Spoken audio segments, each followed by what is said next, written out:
સુરાપુરા અરસી દાદાના સાનિધ્યમાં આજે એક શ્રીમદ ભાગવત સપ્તાહનું આયોજન થઈ રહ્યું છે। 28 તારીખે 28/11/2025 શુક્રવારના દિવસે આપણી કથાનો શુભારંભ થાય છે। સવારે રોજ 9 વાગ્યાથી કથાનો પ્રારંભ થશે અને 1 વાગ્યા સુધી કથા ચાલુ રહેશે। અરસિયાતાની કૃપા છે એટલે આ શક્ય બને છે। જો એની કૃપા આપણી ઉપર ન હોય તો આપ સર્વને ખ્યાલ છે કે હજુ તો 1 મહિનો નથી થયો, એ પહેલાં આપણે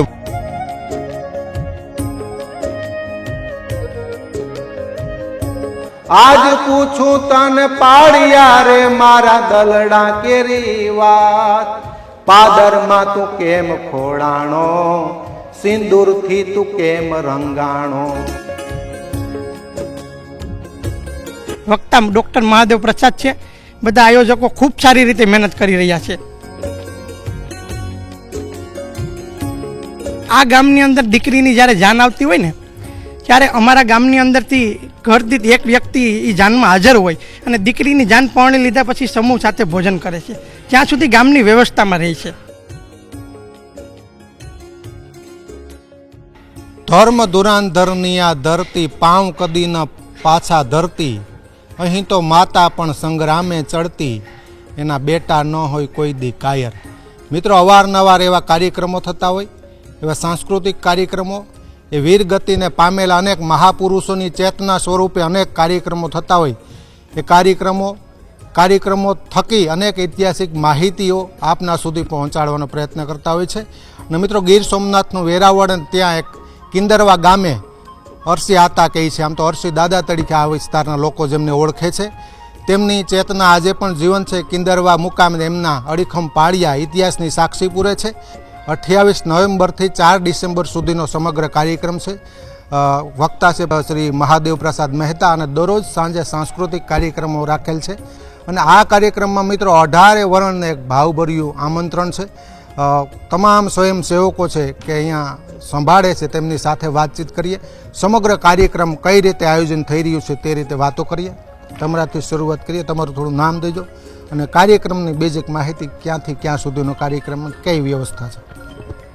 મારું નામ હર્ષી પરમાર છે અને હું કિંદરવા ગ્રામ પંચાયતનો ઉપસરપંચ છું। વિજયભાઈ, આપણે વાત કરીએ તો અમારા સુરાપુરા અરસી દાદાના સાનિધ્યમાં આજે એક શ્રીમદ ભાગવત સપ્તાહનું આયોજન થઈ રહ્યું છે, જે પરમાર પરિવાર અને કિંદરવા સમસ્ત ગામ અને સમગ્ર કારડિયા રાજપૂત સમાજને સાથે રાખીને આ કાર્ય કરેલું છે। આ આપણે કથાની રૂપરેખા આપું તો આપણે 28 તારીખે 28/11/2025 શુક્રવારના દિવસે આપણી કથાનો શુભારંભ થાય છે। પોથી યાત્રા પણ 28 તારીખે જ છે। પોથી યાત્રા સવારે 8 વાગે આપણે સતીમાં ચમોડા મુકામેથી કિંદરવા પોથી યાત્રા લઈને આપણે કિંદરવા આવશું અને ત્યાંથી આપણા અહીંયા વ્યાસપીઠ ઉપર રાખશું। અને એ 28 દરમિયાન આપણે 4 તારીખ સુધી આપણો 7 દિવસનો આ આપણો કાર્યક્રમ છે। અને સાથે સાથે સાંજના સાંસ્કૃતિક પ્રોગ્રામો પણ છે, જેમાં નામી અનામી કલાકારો પણ આવશે। દેવાજભાઈ ખવડ છે, અપેક્ષાબેન પંડ્યા છે, એવા ઘણા બધા કલાકારો પણ આપણે મનોરંજન પૂરું પાડશે। અને આપણી પાસે આપ જોઈ શકો છો કે બેસવા માટે પણ રૂમની વ્યવસ્થા છે। કમસે કમ 10,000 થી 12,000 લોકો એકસાથે આ કથાનો લાભ લઈ શકે એવું આપણું આમંત્રણ છે। સાથે સાથે આપણે 1 વાગ્યા પછી મહાપ્રસાદનું પણ આયોજન છે કે જેમાં સર્વ ભક્તો અહીંયા આવીને મહાપ્રસાદ પણ લઈ શકે છે। આયોજન સ્વાભાવિક છે કે એવું કહેતા કે પરમાર સમાજ એક પૂરતો સીમિત નથી, અનેક લોકોનો સપોર્ટ હશે, આમાં દાતાશ્રીઓ હશે। આ સંપૂર્ણ આયોજન, કારણ કે એમને કેમ પાયા પાછળ, પડદા પાછળની મહેનત હોય છે ઘણા લોકોની। મુખ્ય દાતાશ્રીઓ કોણ અને સંપૂર્ણ ફક્ત કારડિયા સમાજ પૂરતું સીમિત નથી, 18 વર્ણના આમંત્રણ છે। એમાં તો અમારે કિંદરવા ગામ સમસ્ત આયોજન છે અને પરમાર પરિવાર આયોજિત છે, પણ અમે આ કથાને આમંત્રણ માટે થઈને 18 વર્ણને અમે આમંત્રણ આપ્યું છે કે એમાં આપ કથાનો લાવો લઈ શકો છો, સાંભળી શકો છો, એ માટે 18 વર્ણને આમંત્રણ આપું છું। કાકા, તમે વાત કરો। 1971માં કથા થયેલી, ઇતિહાસના પાને છે। અત્યારે ત્યારના 65,000 લોકો અને પંગતે જમાડેલા છે, આશ્ચર્ય થાય અત્યારે કહો। અત્યારે તો ગુફે સિસ્ટમ છે, પણ મહાપુરુષોની અનેક એ ચેતના, એમના દ્વારા થયેલા કાર્યો આજે સાક્ષી પૂરતા હોય છે। અરસિયાતાની કૃપા કેટલી આ કાર્યોમાં? કારણ કે ટૂંકા ગાળામાં આયોજન શું છે એવું મને લાગે. અરસિયાતાની કૃપા છે એટલે જ આ શક્ય બને છે. જો એની કૃપા આપણી ઉપર ન હોય તો આપ સર્વને ખ્યાલ છે કે હજુ તો 1 મહિનો નથી થયો, એ પહેલાં વરસાદ પર થયેલો હતો. છતાં પણ તનતોડ મહેનત કરી અને 15 દિવસની અંદર આ કિંદરવા ગામના સ્વયંસેવકોએ જે આ કાર્ય ઊભું કર્યું છે એને લાખ લાખ વંદન છે. અને એમાં ફક્ત કિંદરવા જ નહીં પણ આસપાસના ગામના પણ બધા ભાઈઓ અહીં આવે છે. સમસ્ત પરમાર પરિવાર જ નહીં, સમસ્ત કારડિયા રાજપૂત સમાજના બધા લોકો આવે છે. એ ઉપરાંત પણ બધા લોકો અહીં આવે છે. 18 વર્ણનું તમે જે પહેલાં કહેલું છે ને એ પ્રમાણે 18 વર્ણના આલમ અહીં આવે છે અને બધાએ પોતપોતાની યથાશક્તિ પ્રમાણે કાર્ય કરે જ છે. બાકીનું જમણવારનો કાર્યક્રમની વાત કરીએ. એક સાથે કેટલા લોકો જમી શકે અને કથાનો સમયની વાત બાકી છે. કદાચ સમય ક્યાંથી ક્યાં આખા દિવસનું શેડ્યુલ આપણે કહીએ ને કઈ રીતે છે? કથા 28 નવેમ્બરથી ચાલુ થશે. સર્વપ્રથમ તો ચમોડા ગામે સત્યો માતા છે ત્યાંથી પોથી લાવવામાં આવશે. પછી અહીંયા કથાનો પ્રારંભ થશે. સવારે રોજ 9 વાગ્યાથી કથાનો પ્રારંભ થશે અને 1 વાગ્યા સુધી કથા ચાલુ રહેશે. 1 વાગ્યા પછીથી મહાપ્રસાદ માટેથી ને બધાને આમંત્રણ આપેલ છે. અને અંદાજિત છે, આમાં નક્કી ન કહી શકાય, પણ અમારો બધાનો એવો આશય છે કે 99% 10 થી 15 હજારની આસપાસ માણસો રોજ જમશે. એટલી વ્યવસ્થા છે. એટલી વ્યવસ્થા છે. મારું નામ વિજયસિંહ પરમાર. વિજયભાઈ, આમ વાત કરીએ તો 1 મહિનો દિવસથી આ યુવાનો તનતોડ મહેનત કરી રહ્યા છે. 1971ની અંદર અહીં કથા થઈ હતી.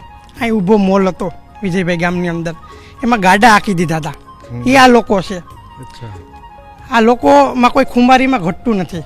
ખૂબ ખવડાવવા પીવડાવવામાં ખૂબ પોતાનું બલિદાન દીધું છે અને બાપાએ ખૂબ ઘણું દીધું છે. અરસી બાપા ઉપર બધાને ખૂબ શ્રદ્ધા છે.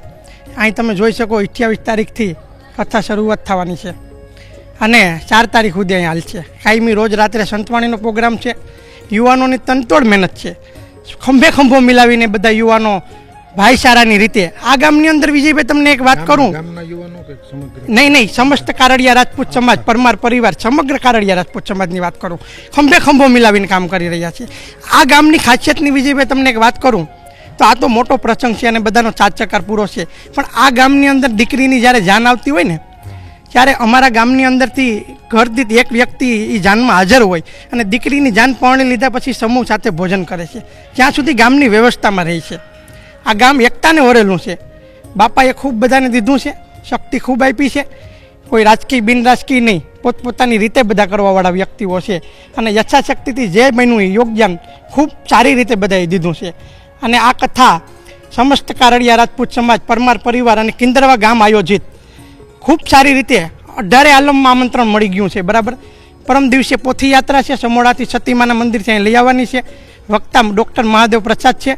બધા આયોજકો ખૂબ સારી રીતે મહેનત કરી રહ્યા છે અને કિંદરવા ગામનો પણ ખૂબ ખૂબ આભાર માનું કે 1 મહિનો દિવસથી વિજયભાઈ આ સમગ્ર ગ્રાઉન્ડમાં સાફ સફાઈ તમે જોવો તો અહીં બહુ ઓલું હતું. અને ખૂબ વધારેમાં વધારે જો હું આભાર માનતો હોય તો આ જગ્યાએ જેને આપણે જે કાર્યક્રમ કરવા માટે દીધી છે એ લોકોનો ખૂબ આભાર માનું છું. આપણે ઉભા તે 15 વીઘાનું ખેતર છે, સામે પણ 15 વીઘાનું ખેતર છે, બાજુમાં 5-5 વીઘાના ખેતર છે. અહીંયા જમણવાર અને આ બધો વ્યવસ્થા અહીંયા થાય છે. સામેના ખેતરમાં પાર્કિંગ થાય છે. અત્યારે તમે જો આપણે બધા ખેતી કરીએ છીએ, ખેડૂતના દીકરા છે, શિયાળુ મોલ ખૂબ વાવીએ છીએ અને છતાં પણ એ લોકોએ તન મનથી કીધું કે નહીં, તમારે જે કાર્ય કરવું હોય ત્યાં જગ્યામાં કરો, અમારે કોઈ પણ પિયત આ ખેતરમાં લેવું નથી. અને એનો ખૂબ ખૂબ આભાર હું દિલથી માનું છું વિજયભાઈ. ખૂબ ખૂબ ધન્યવાદ. આ ભગીરથ યજ્ઞની અંદર, આમ તો યજ્ઞ કહેવાય, અરસિયાતા પાછળ થયેલા ભગીરથ યજ્ઞમાં આપણે બધા સાથે મળી ખંભે ખંભો મિલાવીને આ કાર્યને વેગ આપીએ. ખૂબ ખૂબ ધન્યવાદ. આભાર.